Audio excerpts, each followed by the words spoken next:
Hello everyone, how is your evening going so far? Or night, I should say. Some of you already in the new year, if you're on the East Coast or certain parts of the world. I'm here in Mountain Time. It is not yet New Year's Day, but very soon. Now, we're going to talk about a few things today. Now, I told you all that we have categories. So today is Wednesday, but we are going to do Tuesday since it's not yet Wednesday.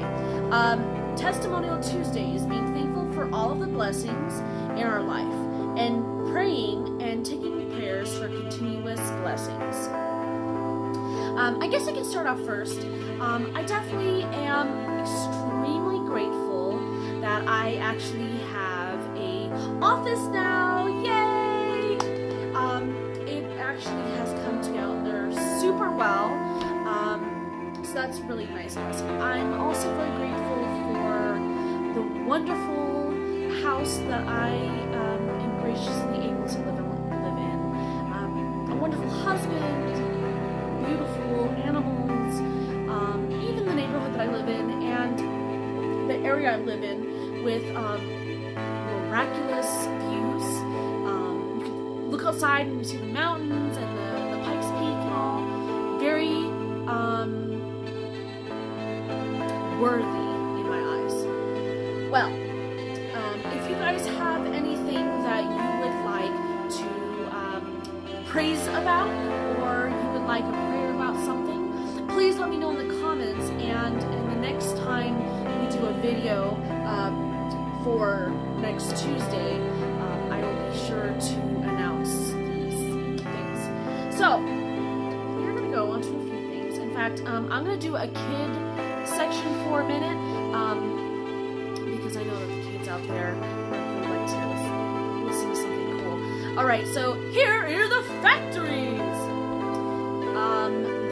The extinct giant growth sloth of Argentina and Uruguay weighed 13,000 pounds and stood taller than a mammoth.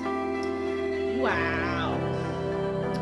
The word carat for measuring diamonds came from the Greek caration, or carabine, which was used as a standard for weighing small quantities. A carat is about 0.0007 ounce.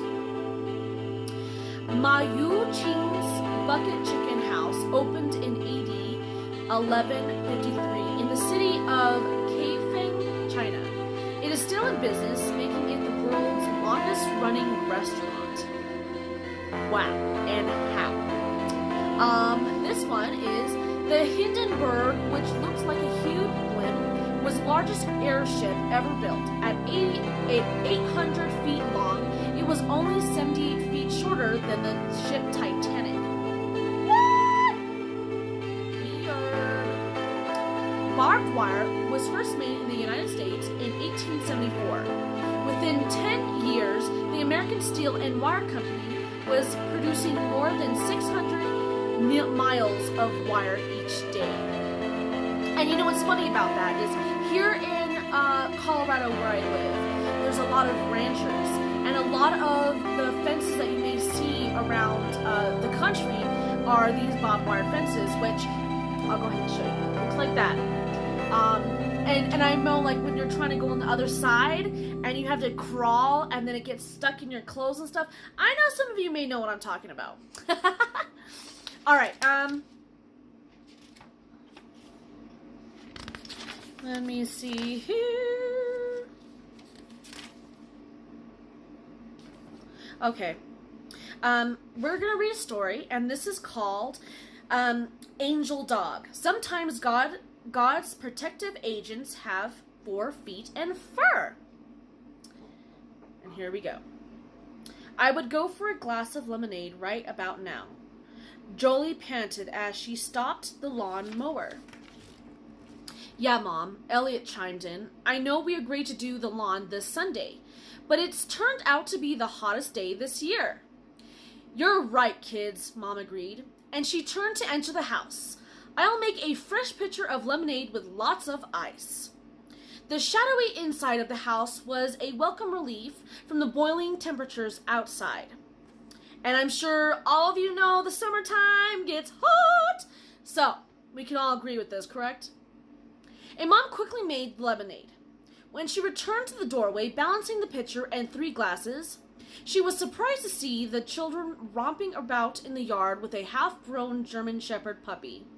The dog playfully pounced on Elliot, who was preparing to throw a stick for him to chase. Jolie laughed and chased the dog as he clutched the stick in his mouth.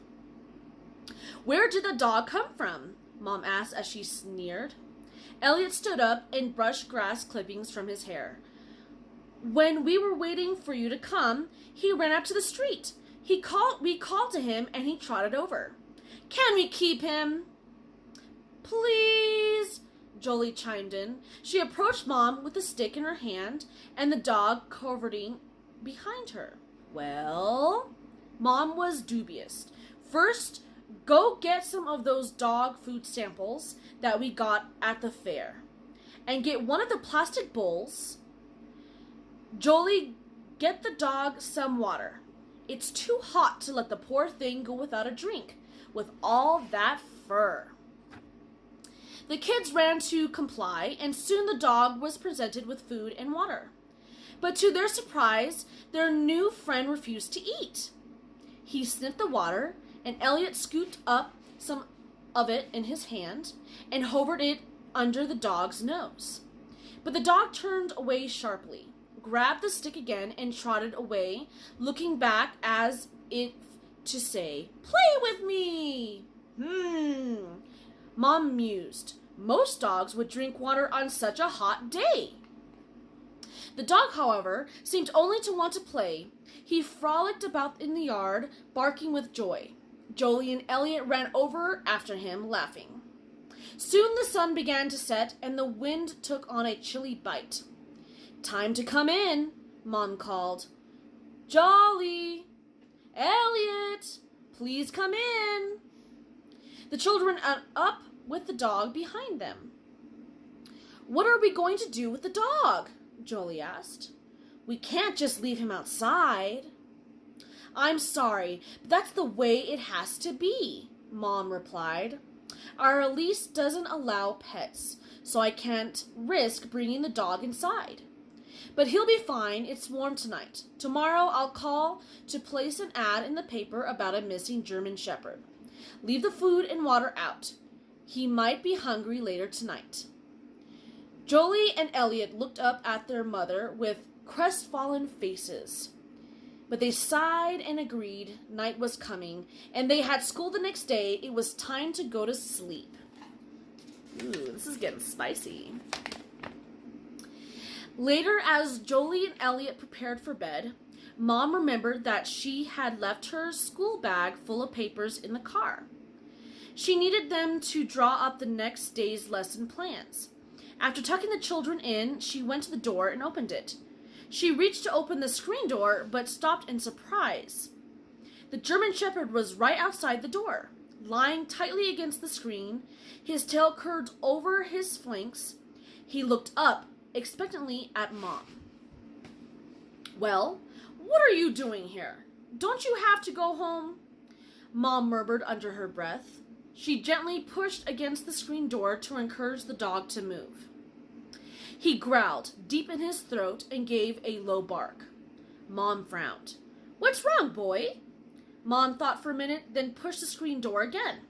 The dog growled a second time and leaned back harder against the door. Mom was getting worried. She needed that school bag. Would the dog ever move? The kids needed to leave for school early in the morning. The dog turned his head away in a dismissive manner, thumping his tail against the screen. Mom sighed and turned back into the house. Tomorrow was another day. After all, she decided to go to bed. Mom sat up, eyes straining in the dark. What had awakened her? Glancing at the clock, she saw that the illuminated numbers read 2 o'clock. The branches outside the window tapped gently against the pane, but that was a normal sound at night. The house periodically creaked at night, so that wasn't it. She started to get up, then thought it was nothing. Lying down again, she tried to fall asleep. Then she heard it. A step, grass being depressed. A quiet tread in the dark. A twig snapping? Mom sat up swiftly, her heart pounding. As she scanned the room, a shadow passed the window. She heard a quick breath. Mom was shaking now, and her hand reached slowly toward the phone by her bed. Ugh! There was a shrill, sudden scream, a loud growl, and then a series of barks. No, no, no, no, no, no! More screams. Then the shadow passed again, this time quickly pursued by another shadow in the shape of a dog, which barked and growled after the intruder. Mom looked out the window and saw a figure being chased by the dog. The screams faded up the street, as did the barking. Only when the night was completely silent did Mom start to breathe normally again. Our family has never forgotten this event. It was the only time that anyone ever trespassed on our property in the middle of the night with evil intentions. The dog had never been seen in our neighborhood before this incident, nor did we ever see him afterward. He deliberately barricaded the doors so that way we could not leave our house. And why? On a hot day would a stray dog refuse cool water and food? Mom often prayed for angels to guard our doors and windows. Our family has always felt that the dog was an angel in a different form. Doesn't the Bible say that he shall give his angels charge over thee, to keep thee in all thy ways? That's in the book of Psalms, chapter 91, verses 11. What do you think? Angel, dog, or not? And that's it for today's kids session. Now, I'm going to talk about something new. This is something for our health, and it's Hello Oxidants, Goodbye Free Radicals. Sounds pretty genius. It's called The Power of Pomegranates and the Polyphenol Antioxidants That Fight Free Radicals. Superfruit with superpower. We're all heard about antioxidants and how important they are to include in our diet through whole natural foods. Here we take a deeper look at what makes antioxidants in pomegranates so unique. Pomegranates, and of course POM Wonderful 100% pomegranate juice, contains antioxidants called polyphenols. Polyphenols are a type of antioxidants known to combat unstable molecules that can cause damage to your cells and DNA over time. These harmful molecules are called free radicals, and they're POM's nemesis. Though the human body does a good job of handling normal levels of unstable molecules, things like smoking, stress, and other environmental pollutants can contribute to the generation of even more free radicals, which means unless you live in a bubble, everyone can benefit from the antioxidants of pomegranate juice. Every pomegranate has a variety of polyphenol antioxidants. The deep red areoles have anthocyanins, while the rind and white pit surrounding the areoles have L-arginins. Pomegranate juice is the perfect way to get the fighting power of both.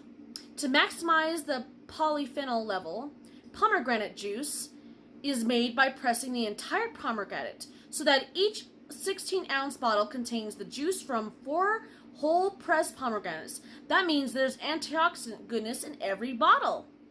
And honestly, I actually like POM Wonderful 100%. It's too strong because it's, all pomegranate juice. So I usually mix it in with like bubbly water, sometimes even with tea. Really, really delicious. Did you know, and this is also one that I think a lot of people don't know. So a lot of people think that red wine is really good. People say, you drink it, 1 glass a day or something like that, and makes the doctor go away, or, things like that. But pomegranate juice actually has 96% antioxidant potency Then you have regular cranberry juice, which is 38. Green tea is 24. So pomegranate juice actually contains 4 times the antioxidants on average of green tea. Things you know. And let's see, we're going to move on to the next. So, we are in basically 2020, correct? And with that being said, I think that everyone and their grandmother and the womb all have cell phones or some kind of smart electronic. So this is something that I think could help all of us out in our 2020, cleaning out the closet New Year. The smartphone detox and declutter. It's time for a digital reset. Streamline your phone and your connection to it because life is calling. It's funny that we still call them phones. Using them to dial someone now ranks among their least utilized functions. They help us plan days and vacations, capture memories and workouts, navigate bank, shop, and so much more. But research shows that constant attention to our phone is interfering with sleep, mood, concentration, and productivity. Experts agree we need to reevaluate our bond with the device that keeps us company from morning alarm through bedtime IG scroll, which IG, Instagram, I mean, come on.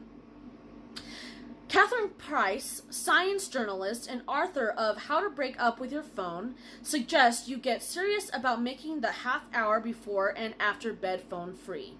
Don't rely on willpower, she cautions. Instead, stock your nightstand with reading materials and replace early morning emailing with something that sets a better tone for your day, such as stretching, read on for tips on powering down. So we're going to start from here. This is device detox.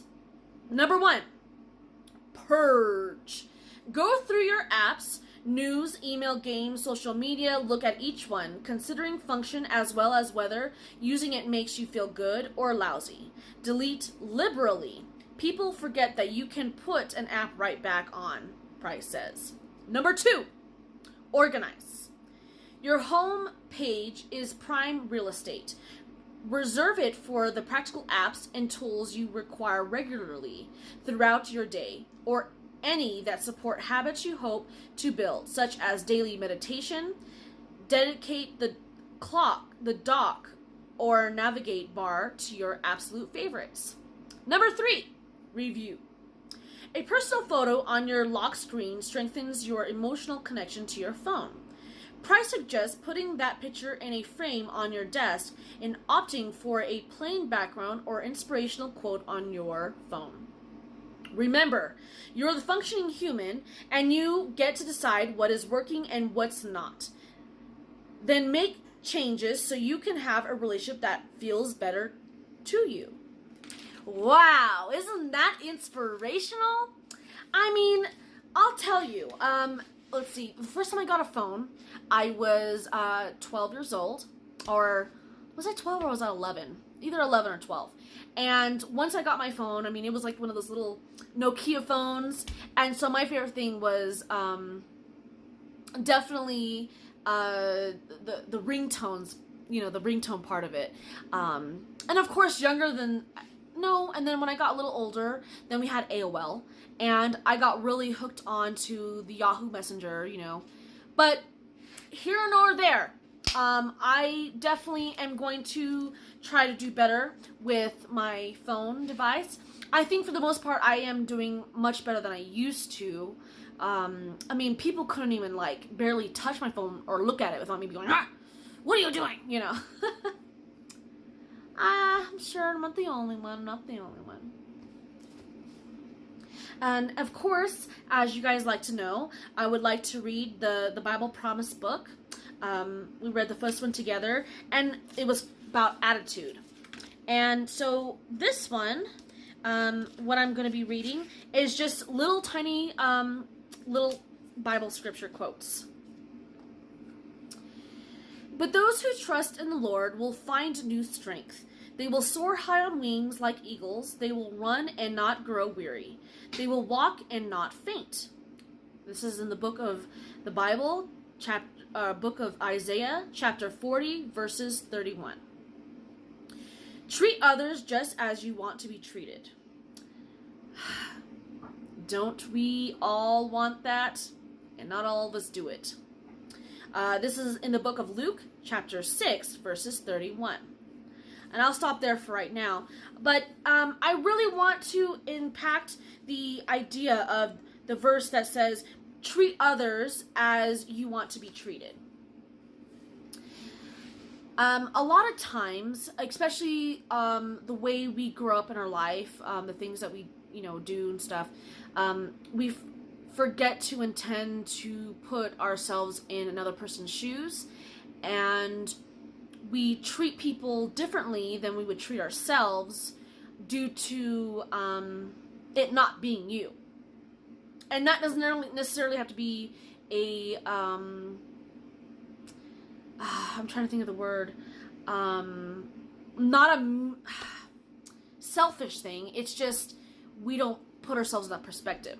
So going on with this 2020 new year, try to remember that whatever you do to anyone, is it something that you would like, or would you like it being done to you? And if the answer is no, then probably should not do it to anyone else. Yay! So, how is your New Year's Eve or New Year's Day going so far?